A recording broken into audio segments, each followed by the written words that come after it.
అందరికీ మరణాత ప్రార్థన చేసుకుందాం.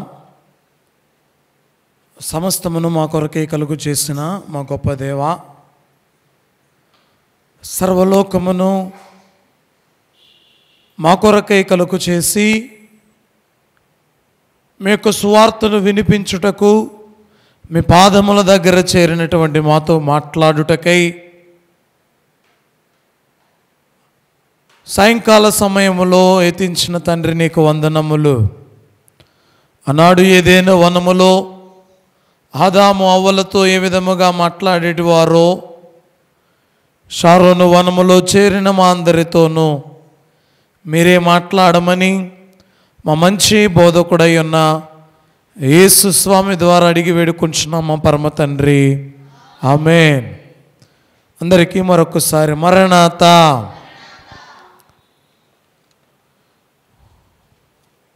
దేవుని యొక్క వాక్య భాగాలలో మనం గమనించిన వారమైతే మోషే సుఖోపవాస ధ్యాన దినములలోని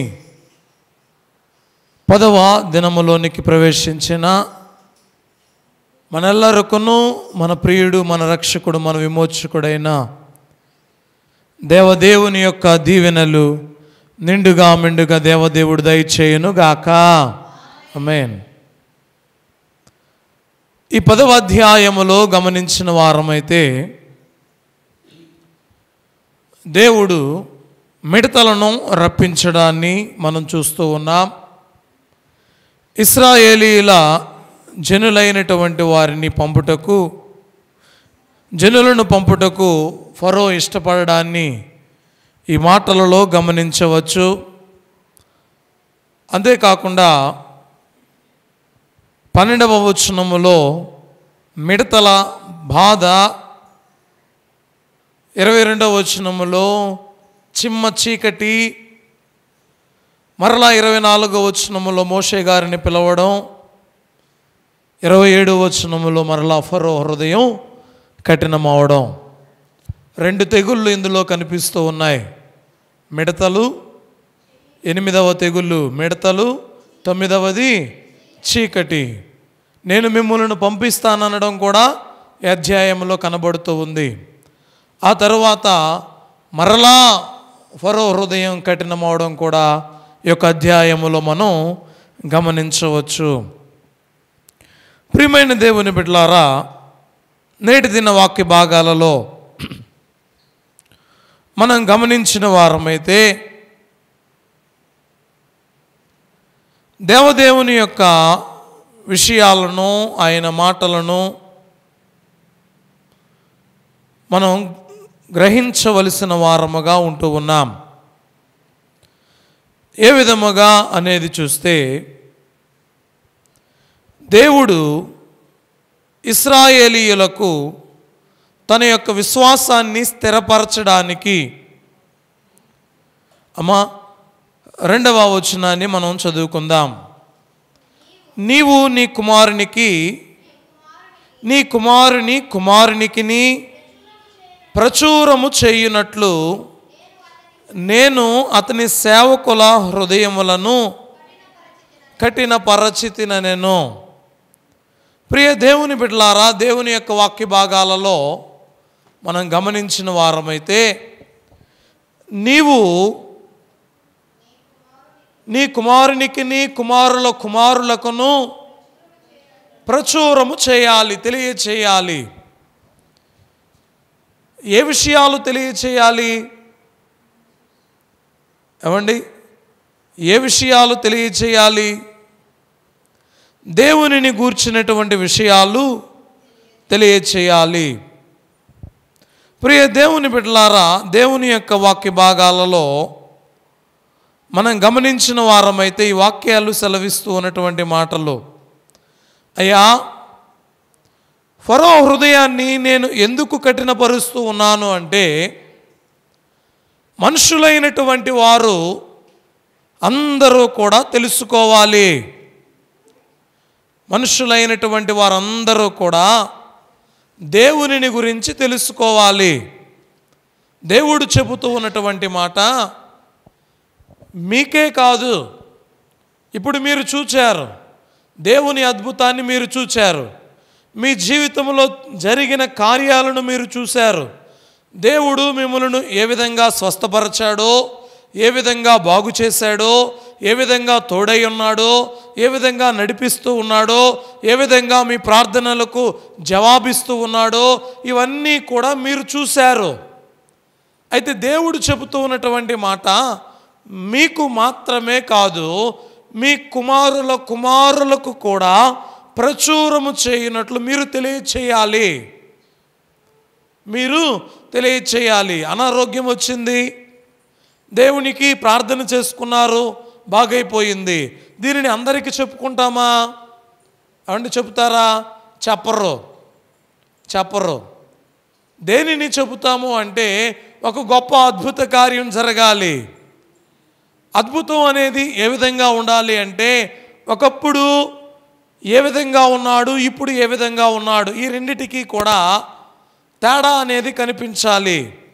ఒకప్పుడు వ్యసనపరుడుగా ఉండి ఇప్పుడు మాదిరిగా ఉన్నాడు అనుకోండి, ఏ విధంగా ఉంటుంది మార్పు అనేది ఇక్కడ వాక్య భాగాలలో మనం చూడగలుగుతూ ఉన్నాం.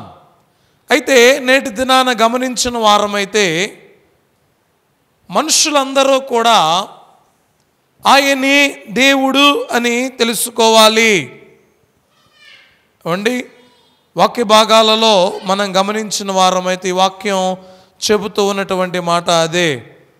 ఏంటండి? ఏం తెలుసుకోవాలి? మనుషులు తెలుసుకొనుటకు దేవుడు చేసినటువంటి పని. మనుషులు తెలుసుకొనుటకు దేవుడు చేసినటువంటి పని. వాక్య భాగాలలో మనం చూసాం. నిర్గమాకాండ గ్రంథము 6వ అధ్యాయము 7వ వాక్యాన్ని చూద్దాం. మిమ్మును నాకు ప్రజలుగా చేర్చుకొని మీకు దేవుడినై యుందును, అప్పుడు ఐగుప్తీయుల బరువు క్రింద నుండి మిమ్మల్ని వెలుపలికి రప్పించిన మీ దేవుడినైన యెహోవాను నేనే అని మీరు తెలుసుకొందురు. అమ్మా, ఆయనే దేవుడు అని ఎప్పుడు తెలుసుకుంటారు? జ్వరం వచ్చి నయమైతేనో, అమ్మా జ్వరం వచ్చి తగ్గిపోతేనో, లేదా ఇంకా ఏదైనా అద్భుతం జరిగితేనో కాదు. వారి జీవితంలో వారి యొక్క నివసిస్తూ ఉన్నటువంటి ప్రదేశాలలో ఒక ఘనమైన కార్యం అనేది జరగాలి. దేవుడు చెబుతూ ఉన్నటువంటి మాట ఏంటి అంటే, చూడండి, దేవాతి దేవుడు మాట్లాడుతూ మనుషులు తెలుసుకొనుటకు దేవుడు చేసినటువంటి పని ఇది. ఆయన తెలియచేస్తూ ఉన్నటువంటి మాట, మిమ్మును నాకు ప్రజలుగా చేర్చుకొని మీకు దేవుడినై యుందును, అప్పుడు ఐగుప్తీయుల బరువు క్రింద నుండి. ఎప్పుడు తెలుసుకుంటారండి వీరు?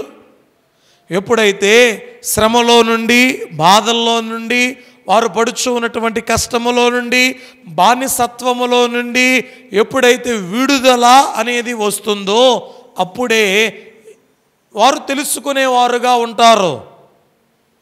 అండి, కష్టం పోకుండా దేవుణ్ణి విశ్వసించడం కష్టం. మనకున్న సమస్య తీరిపోకుండా దేవుని మీద నమ్మకాన్ని ఉంచడం కష్టం. దేవుడు చెబుతూ ఉన్నటువంటి మాట వాక్య భాగాలలో, ప్రియ దేవుని బిడ్డలారా, అయ్యా ఐగుప్తీయుల బరువు క్రింద నుండి మిమ్మల్ని వెలుపలికి రప్పించిన మీ దేవుడినైన యెహోవాను నేనే అని మీరు ఏం చేయాలి? తెలుసుకోవాలి. ఎవరండి అంటే, మన బరువుల నుండి, మన బాధల నుండి, మన ఇబ్బందుల నుండి, మన కష్టముల నుండి, మన వ్యసనముల నుండి మనలను బయటకు తీసుకుని రాగలిగినటువంటి దేవుడు ఆయనే నన్ను మనందరం కూడా తెలుసుకోవాలి. వాక్యములో వ్రాయబడినటువంటి మాట ప్రియ దేవుని బిడ్డలారా గమనించండి. వాక్య గ్రంథాలలో ఈ మాటలు అనేకములు ఉన్నాయి. 8వ అధ్యాయము 10వ వచనములో కూడా వ్రాయబడినటువంటి మాట, అందుకతడు మా దేవుడైన యెహోవా వంటి వాడు వారెవరునూ లేరు అని. చూడండి అమ్మా, ఏం చేయాలి, ఏం జరగాలి అంటే తెలుసుకోవాలి. మనుషులందరూ కూడా ఆయనే దేవుడు అని తెలుసుకోవాలి. ఈ వాక్య గ్రంథంలో రాయబడినటువంటి మాట చూడండి, పై వచనాన్ని మనం చూస్తే, అందుకు మోషే, నన్ను గెలిచినట్టుగా నీవు అతిశయింపవచ్చును, ఈ కప్పల శేషము ఏటిలోనే ఉండినట్లును, అవి నీ మీదను నీ ఇండ్లలోనూ ఉండకుండా చంపబడినట్లును, నీ కొరకు నీ సేవకుల కొరకును నీ ప్రజల కొరకును నేనెప్పుడు వేడుకొనవలెనో చెప్పుమని ఫరోను అడుగగా అతడు, రేపే అయ్యా, ఇదిగో ఈ కప్పలన్నీ కూడా ఎక్కడుండాలి, నీటిలో ఉండాలి, ఏటిలో ఉండాలి. అయితే ఏటిలో ఉండవలసినవి ఇవి ఇండ్లలో, దేవాలయాల్లో, పిండి పిసుకు తొట్టెల్లో, మేము నడుస్తూ ఉన్నటువంటి త్రోవల్లో ఈ మార్గం అంతటినీ కూడా విస్తరించిపోయాయి. అంటే వీటన్నిటి నుండి మాకు విముక్తి ఎప్పుడు కలుగుతుంది మోషే, ఎప్పుడు కలుగుతుంది మోషే అని అడిగినప్పుడు నీవు తెలుసుకోవాలి. ఏం తెలుసుకోవాలో తెలుసా? మా దేవుడైన యెహోవా వంటి వారెవ్వరును లేరు అని నీవు తెలుసుకున్నట్లు నీ మాట చొప్పున. అమ్మా, ఏం జరుగుతూ ఉందో తెలుసా? అద్భుతం ఎందుకు జరుగుతూ ఉంది? అద్భుతం అనేది ఎందుకు జరుగుతుంది అంటే ఆయనే దేవుడని మనం తెలుసుకొనుటకు, ఆయనే దేవుడు అని మనం తెలుసుకొనుటకు.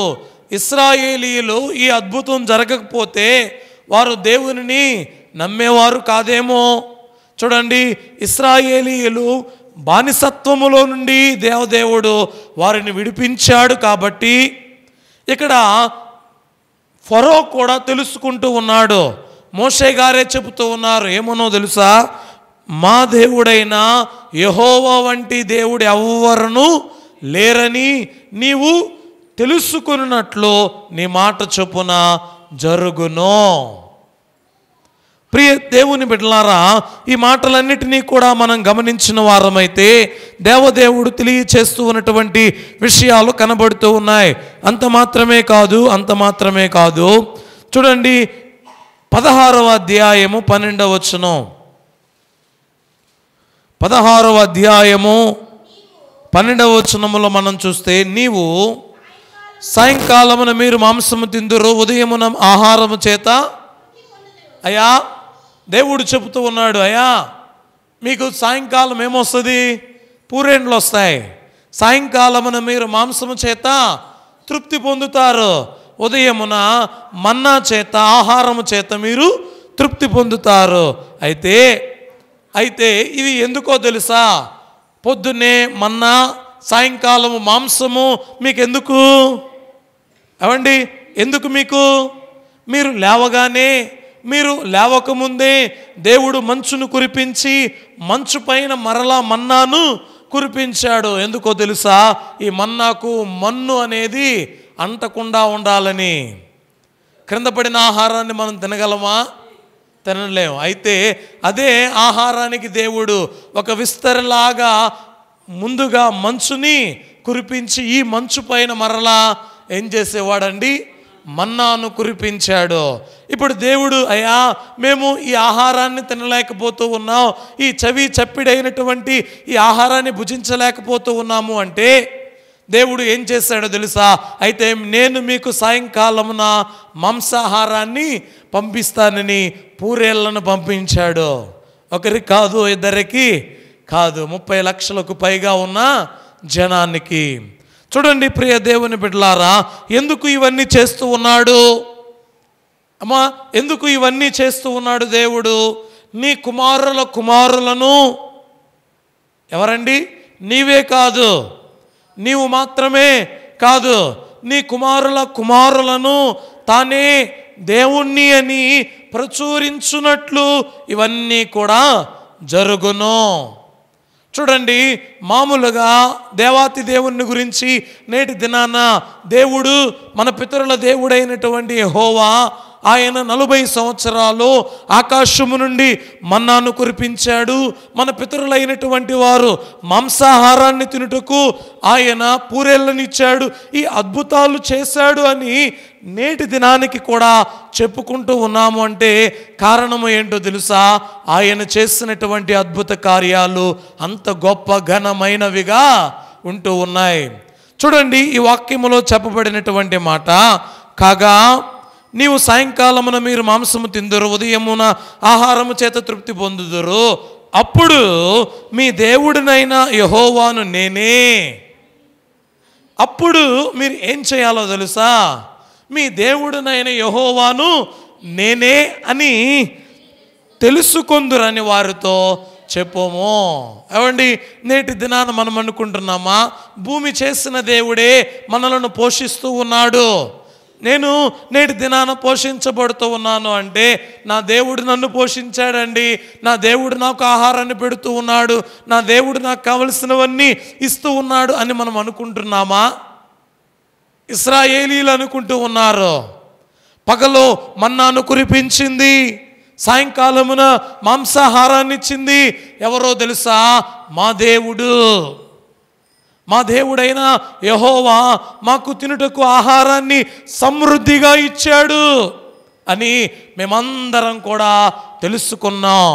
వాక్యములో చెప్పబడినటువంటి మాట, మనుషులందరూ కూడా దేవునిని గురించి ఏం చేయాలి? తెలుసుకోవాలి.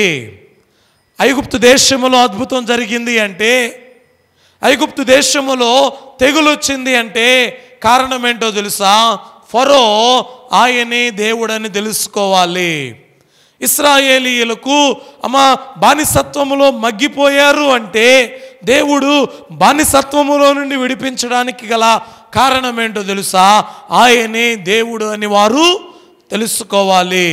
అంతేకాకుండా ఐగుప్తు దేశం నుండి బయటకు వచ్చిన తర్వాత 40 సంవత్సరాలు విత్తకుండా, కూర్చకుండా, పంటను కోయకుండా పోషించబడ్డారు అంటే ఆయనే దేవుడని వారు తెలుసుకోవాలి. అయ్యా, అప్పుడంటే దేవుడు మోషేతో మాట్లాడాడు, మోషే ఉన్నాడు, మోషే ఇలా చేయి పైకెత్తగానే ఎర్ర సముద్రం 2 పాయలుగా చీలిపోయింది. మరి దేవుడు మోషే గారిని ఆగిపోమ్మన్నాడు. నెబో పర్వతం దగ్గర దేవుడు మోషే గారిని ఆగిపోమ్మన్నాడు. మోషే, నీవు కానానుకు వద్దు అన్నాడు. ఇప్పుడు మోషే గారి యొక్క నాయకత్వాన్ని ఎవరికి ఇచ్చాడో తెలుసా? యెహోషువ గారికి ఇచ్చాడండి. ఈ యెహోషువ గారికి ఇచ్చినప్పుడు ఇప్పుడు ఎలాగా ఉంటుంది? దేవుడు చేసే అద్భుతం ఎలాగా ఉంటుందో గమనించాలి. ఈ వాక్య భాగాలలో ఈ మాటను కూడా మనం చూద్దాం. ప్రియ దేవుని బిడ్డలారా, వాక్య భాగాలలో మనం గమనించిన వారమైతే చూడండి, దేవదేవుడు యెహోషువ గ్రంథము 3వ అధ్యాయము 10వ వచనం. యెహోషువ గ్రంథము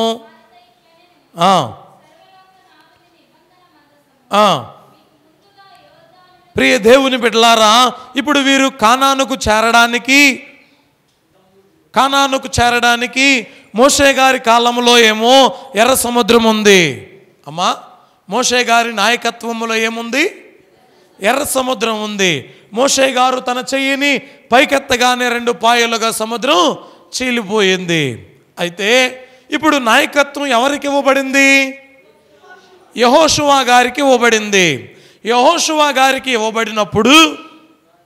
యెహోషువ గారికి ఇవ్వబడినప్పుడు వీరు కానానుకు చేరడానికి వీరి మధ్య ఏముందో తెలుసా? యోర్దాను నది ఉంది. ఏముందండి? చూడండి, ఈ యోర్దాను నదిని ఎలా దాటాలి? యోర్దాను నదిని ఎలా దాటాలి? ప్రియ దేవుని బిడ్డలారా, ఈ వాక్యములో మనం గమనించిన వారమైతే దేవదేవుడు తెలియచేస్తూ ఉన్నటువంటి మాట ఇక్కడ వ్రాయబడి ఉంది. వారితో ఇట్లా, నేను సర్వలోకనాథుని నిబంధన మందసము మీకు ముందుగా యోర్దానును దాటబోచున్నది గనుక జీవము గల దేవుడు మీ మధ్యనున్నాడనియు, ఆయన నిశ్చయముగా మీ ఎదుటి నుండి కనానీయులను, హిత్తీయులను, హివ్వీయులను, ఫెరిజ్జీయులను, గెర్గేషీయులను, అమోరీయులను, ఎబూసీయులను వెళ్ళగొట్టుననియు దీని వలన మీరు తెలుసుకొందరు. కాబట్టి ప్రతి గోత్రమునకు ఒక్కొక్క మనుషునికి ఇశ్రాయేలీయుల గోత్రముల నుండి 12 మనుషులను ఏర్పరచుకొనుడి. సర్వలోకనాథుడగు యెహోవా నిబంధన మందసము మోయు యాజకుల అరకాళ్ళు యొర్దాను నీళ్లను ముట్టగానే యొర్దాను నీళ్లు అనగా ఎగువ నుండి పారు నీళ్లు ఆపబడి ఏకరాశిగా నిలుచును. అమ్మా, ఏమైపోయాయట ఇప్పుడు? యొర్దాను నది నీళ్లు, ఎగువ నుండి పారుచు ఉన్నటువంటి నీళ్లు ఆగిపోయి ఏకరాశిగా నిలిచిపోయాయి. దేవుని మందసాన్ని భుజముల మీద మోశారు. అద్భుతం అనేది ఒక్కొక్కప్పుడు ఒక్కోలాగా జరుగుతుంది. ఒక్కోలాగా దేవుడు ఒక్కో దాని ద్వారా అద్భుతాన్ని చేస్తాడు. ఒకప్పుడు అద్భుతం మోషే కర్ర ద్వారా జరిగింది. ఒకప్పుడు అద్భుతం అహరోను చేతిలోని కర్ర ద్వారా జరిగింది. ఒకప్పుడు అద్భుతం మాట ద్వారా జరిగింది. ఒకప్పుడు అద్భుతం మందసం మోస్తూ ఉన్నటువంటి యాజకుల యొక్క పాదముల ద్వారా జరుగుతూ ఉంది.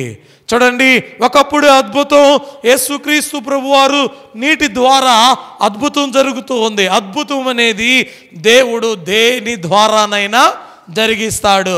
అయితే మనలో ఏముండాలో తెలుసా? విశ్వాసం, నమ్మకం అనేది మనలో ఉండాలి. నేటి దినాన గమనించిన వారమైతే ఈ అద్భుతాలు, ఈ ఆశ్చర్య కార్యాలు, ఈ గొప్ప కార్యాలు ఇవన్నీ కూడా ఎందుకు అంటే ఆయనే దేవుడు అని మనం తెలుసుకోవాలి. అమ్మా, ఒకప్పుడు చూడండి, ఒకప్పుడు ఎర్ర సముద్రం 2 పాయలుగా చీలినప్పుడు కొంతమంది ఉన్నారు. ఈ 40 సంవత్సరాలలో ఎంతమంది జన్మించారో, ఎంతమంది పుట్టారో వీరందరికీ కూడా దేవుడు చేసిన అద్భుతం తెలియాలి కదా. అందుకే ఇప్పుడు యొర్దాను నది 2 ఏకరాశిగా చీలిపోవడాన్ని మనం చూస్తూ ఉన్నాం. ప్రియమైన దేవుని బిడ్డలారా, అంతేకాకుండా మనం గమనించిన వారమైతే రాజుల మొదటి గ్రంథం 18వ అధ్యాయం, రాజుల మొదటి గ్రంథం 18వ అధ్యాయం 37వ వచనాన్ని మనం చూస్తే, యెహోవా నా ప్రార్థన ఆలకించుము, యెహోవావైన నీవే. చూడండి, విన్నారా ఈ మాట? యెహోవావైన నీవే దేవుడవై ఉన్నావనియు, నీవు వారి హృదయములను నీ తట్టుకు తిరగజేయుదువనియు ఈ జనులకు తెలియనట్లుగా నా ప్రార్థన అంగీకరించుము. నా ప్రార్థన అంగీకరించుము అయ్యా. నీవే మా ప్రార్థన వినేవాడవని, నీవే మాకు జవాబిచ్చేవాడవని, నీవే మమ్మలను విడిపించేవాడవని, నీవే మమ్మలను రక్షించేవాడవని, నీవే మమ్మలను పోషించేవాడవని మేమందరం తెలుసుకున్నట్లు అయ్యా, మేమందరం తెలుసుకున్నట్లు మేము ప్రార్థన చేస్తూ ఉన్నాం. ఈ ప్రార్థన అంగీకరించు ప్రభువా. అమ్మా, ఈ ప్రార్థన మీరు చేశారా ఎప్పుడైనా? అవండి, ఈ ప్రార్థన ఎప్పుడైనా మీరు చేశారా? దేవుడా, దేవా, ఈ లోకంలో ఉన్న వారందరూ కూడా నీవే దేవుడు అని అంగీకరించాలి, తెలుసుకోవాలి. అవండి, దేవుడు తెలియచేస్తూ ఉన్నాడు ఇశ్రాయేలీయులకు. నేటి దినాన ఇక్కడ కూడినటువంటి మనకు తెలియచేశాడు.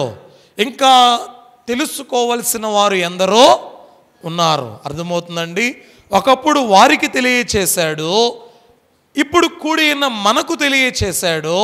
ఇంకా ఆయన తానే దేవుడునని తెలియచేస్తూనే ఉన్నాడు. అయితే తెలుసుకున్నటువంటి మనం ఏం చేయాలట? అమ్మా, ఏం చేయాలట? ప్రార్థన చేయాలి. ఏం చేయాలండి? ఈ వాక్యములో చెప్పబడిన మాట అదేనండి. చూడండి, యెహోవా నా ప్రార్థన ఆలకించు. ఏంటయ్యా నా ప్రార్థన అంటే? నాకు ఆరోగ్యం కావాలనో, నాకు బలం కావాలనో, నాకు ఆస్తి కావాలనో, నాకు భూమి కావాలనో, నాకు కావలసినవి కావాలనో కాదు. ఏంటి నా ప్రార్థన అంటే, యెహోవా అయిన నీవే దేవుడవై ఉన్నావనియు. ఏమండి, ఏంటి నా ప్రార్థన? ఏమండి చూడండి, మీరందరూ కూడా చెప్పండి ఈ మాటలు. యెహోవావైన నీవే దేవుడవై ఉన్నావనియు, నీవు వారి హృదయములను నీ తట్టుకు తిరగజేయుదువనియు. ఏమండి, ప్రతి హృదయాన్ని నీ మాటలు అయితే ఎవరిని మార్చలేవు. నీవు వెళ్ళి చెప్పావు అంటే ఎవరిని కూడా నీవు మార్చలేవు. అదే దేవుని మాట అయితే వారిని మారుస్తుంది. చూడండి, అయితే నీ తట్టుకు తిరుగు చేయుదువనియు ఈ జనులకు తెలియనట్లుగా నా ప్రార్థన అంగీకరించు. ప్రియ దేవుని బిడ్డలారా, వాక్యం తెలియచేస్తూ ఉంది. వాక్యములో నేటి దినాన మనం గమనించిన వారమైతే నిర్గమాకాండం 10వ అధ్యాయము 2వ వచనములో దేవుడు మాట్లాడాడు. ఏమనో తెలుసా? నీవు నీ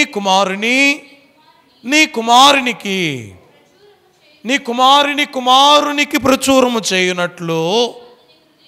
చూడండి అయ్యా, ఈ కార్యాలన్నీ ఎందుకు జరుగుతూ ఉన్నాయో తెలుసా? నీవు తెలియచేయాలి, నీవు తెలియచెప్పాలి. నీ జీవితంలో అద్భుతం జరిగింది, నీ జీవితంలో దేవుని యొక్క సాక్ష్యం ఉంది. ఈ సాక్ష్యం ఎందుకు అంటే ప్రియ దేవుని బిడ్డలారా, నిన్ను బట్టి, నీ సాక్ష్యాన్ని బట్టి వారు ఆయనను తెలుసుకోవాలి. అర్థమైందండి? ఇంకా కొన్ని మాటలను మనం కొంచెం చూద్దామండి. యెషయా గ్రంథములో 45వ అధ్యాయము 3వ వచనం. యెషయా గ్రంథము పేరు పెట్టి నిన్ను పిలిచిన ఇశ్రాయేలీల దేవుడినైనా యెహోవాను నేనే అని నీవు తెలుసుకొనున్నట్లు. అమ్మా, దేవుడు మనల్ని ఏం చేశాడండి? పేరు పెట్టి పిలిచాడు. ఎలా? చూడండి, మన పేరుకి ఎంత గౌరవం ఇస్తున్నాడో కదా దేవుడు. పేరు పెట్టి నేను నిన్ను పిలిచి ఉన్నాను, నీవు నా సొత్తు అంటూ ఉన్నాడు. గర్భములో రూపింపబడక మునిపే నేను నిన్ను ఎరిగి ఉన్నాను. చూడండి, ఈ వాక్యాన్ని మనం గమనిస్తే పేరు పెట్టి నిన్ను పిలిచిన ఇశ్రాయేలీల దేవుడినైన యెహోవాను నేనే అని నీవు తెలుసుకున్నట్లు. ఏం చేస్తాడండి దేవుడు? అంధకార స్థలములలో ఉంచబడిన నిధులను, రహస్య స్థలములలోని మరుగైన ధనమును నీకు ఇస్తాను. అయ్యా, అంధకారములో ఉంచబడిన ధనాన్ని, రహస్య స్థలములలో ఉంచబడిన నిధులను నేను నీకు ఇస్తాను. నీవు తెలుసుకోవడానికి. ఇవన్నీ ఎందుకండి? ఇవన్నీ ఎందుకు? ఆయన ధనం ఇచ్చినా ఎందుకు? ఆయన నిధులు ఇచ్చినా ఎందుకు? ఆయన మనకు కావలసినవన్నీ సమృద్ధిగా ఇచ్చినా అవి ఎందుకు అంటే ఆయనే దేవుడు అని మనం తెలుసుకొనుటకే. యోవేలు గ్రంథములో కూడా ఆయన మాట్లాడినటువంటి మాట ఒకటి ఉంది. 2వ అధ్యాయము 27వ వచనం. అప్పుడు ఇశ్రాయేలీయుల మధ్య ఉన్నవాడును నేనే అనియో. ఏమండి, ఎక్కడ ఉన్నవాడును? ఇశ్రాయేలీయుల మధ్య ఉన్నవాడు నేనే అనియు, నేనే మీ దేవుడు, నేను యెహోవాననియు, నేను తప్ప వేరు దేవుడు ఒకడును లేడనియు మీరు తెలుసుకుందరు. నా జనులు ఇక ఎన్నడును సిగ్గు నొందక ఉందురు. దేవుడు చెప్తున్న ఒకే ఒక మాట, అయ్యా, మన పితరులు తెలుసుకున్నారు, వారిని బట్టి మనం తెలుసుకున్నాం.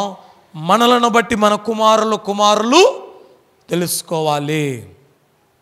అద్భుతాలు దేవుడు చేస్తున్నాడు, గొప్ప కార్యాలు దేవుడు చేస్తూ ఉన్నాడు, మేళ్ళు జరిగిస్తూ ఉన్నాడు, ఉపకారములు చేస్తూ ఉన్నాడు. ఇవన్నీ ఎందుకు అంటే ఆయనే దేవుడు అని మనం తెలుసుకోవాలి.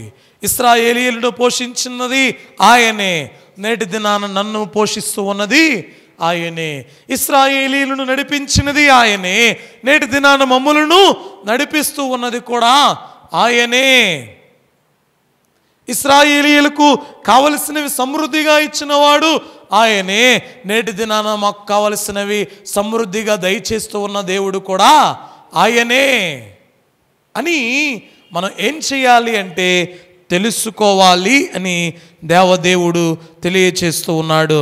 ప్రియమైన దేవుని బిడ్డలారా, వాక్య భాగాలలో మనం చూస్తే చూడండి, యోహాను సువార్త, మత్తయి సువార్త 9వ అధ్యాయం 6వ వచనం అండి. యేసయ్య చెప్పిన మాట,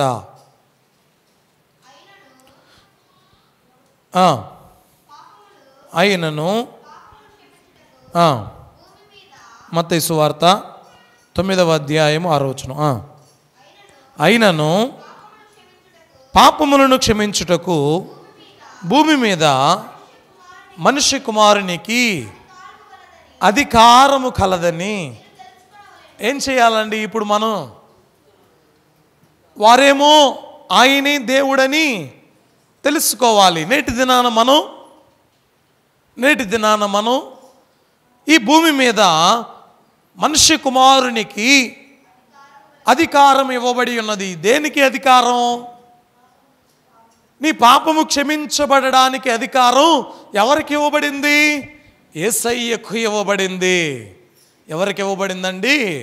యేసయ్యకు ఇవ్వబడింది అని నీవు తెలుసుకున్నట్లు దేవుడు చేసిన అద్భుతం ఏంటో తెలుసా? 38 ఏండ్ల నుండి పడి ఉన్నటువంటి వ్యక్తిని లేచి నీ పరుపెత్తుకొని పో అన్నాడు. ఏమన్నాడు తెలుసా? నీ పాపము క్షమించబడింది, నీవు లేచి నీ పరుపెత్తుకుని వెళ్ళు అంటూ ఉన్నాడు. ప్రియ దేవుని బిడ్డలారా, అద్భుతం ఎందుకు జరిగిందో తెలుసా? ఆయనే దేవుడని మనం తెలుసుకున్నట్లు. అర్థమవుతుందండి? ఒక అద్భుతం ఎందుకు జరుగుతుంది? ఈ 38 ఏండ్ల నుండి పడి ఉన్నటువంటి ఈ వ్యక్తినితో దేవుడు అంటూ ఉన్నాడు, నీ పాపములు క్షమించబడ్డాయి. ఎందుకో తెలుసా? మనిషి కుమారునికి ఈ భూమి మీద అధికారం ఇవ్వబడి ఉంది. అధికారాన్ని బట్టి ఆయన పాపం క్షమించబడింది. మన పాపాలని క్షమించుటకు అధికారం ఎవరికి ఇవ్వబడిందో తెలుసా? యేసుక్రీస్తు ప్రభు వారికి ఇవ్వబడింది. యేసు యందు మోకాల్లోని, అయా నా పాపమును క్షమించు ప్రభువా అని మనం ఒప్పుకుంటే మన తండ్రి అయిన దేవాతి దేవుడు మన పాపములను క్షమించేవారై ఉంటూ ఉన్నారు. చూడండి, చివరిగా ఈ మాట చెప్పి నేను వాక్యాన్ని ముగిస్తాను. లూకా సువార్తలో రాయబడిన మాట, యోహాను సువార్తలో రాయబడిన మాట 10వ అధ్యాయము 38వ వచనం.